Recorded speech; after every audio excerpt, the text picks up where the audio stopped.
Дом продолжает гореть. Здесь на месте работают как минимум 7 пожарных расчетов и 3 вот такие автолестницы 50-метровые. По ним туда на высоту подается вода. Готовить еще одного человека с аппаратом, чтобы поднимался или нет? О пострадавших в этом доме пока нет информации. Соседи рассказали, один из жильцов съехал отсюда пару дней назад. Остальным сейчас нужно искать временное пристанище. Во время тушения пожара квартиры залило водой. В 7 утра с койки сбросило. Потому что не люди, ну что я вам скажу. Потому что они даже по собачьи стреляют, когда люди спят.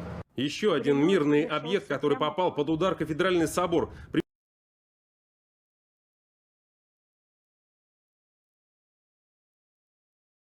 Внутренняя служба. Прихожане успели отбежать в безопасное место. Безбожники. Ничего хорошего, если честно, я не думаю. Но самое главное, что никто не пострадал из людей. Цокольные этажи в центре города сейчас выглядят вот так. Мешки с песком прикрывают часть окон, чтобы в случае...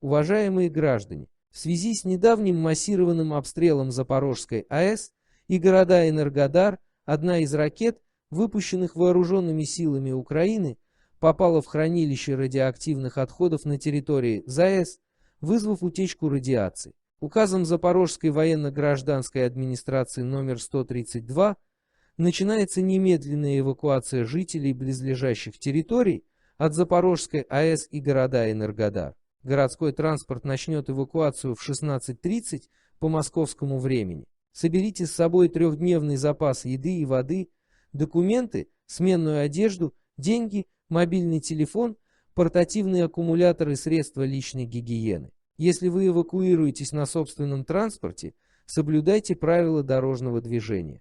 Не препятствуйте движению эвакуационных колонн. Перед отъездом из дома выключите свет и газ, плотно закройте окна и двери. Не забирайте с собой домашних животных, если не уверены в том, что они не подверглись воздействию радиации. Если вы находитесь на улице, закройте органы дыхания тканью и поспешите вернуться домой. Вернувшись домой, запакуйте одежду, в которой вы находились на улице, в пластиковый пакет и примите душ. Держите все средства связи включенными для получения оперативной информации. Если ваши родственники находятся вне дома, не паникуйте, они будут эвакуированы, и вы будете об этом осведомлены.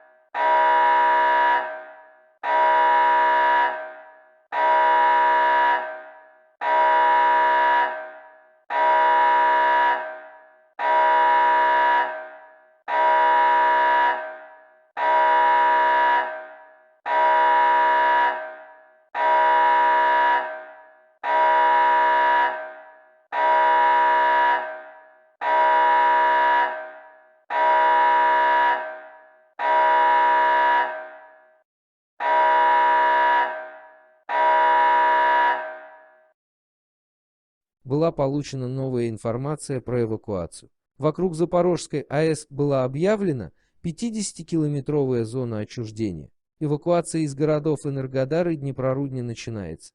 Направление эвакуации – Мелитополь, Бердянск, Ростов, Севастополь, Краснодар и Москва. Не сопротивляйтесь при начале эвакуации в вашем городе. Сопротивление может стоить вам жизни.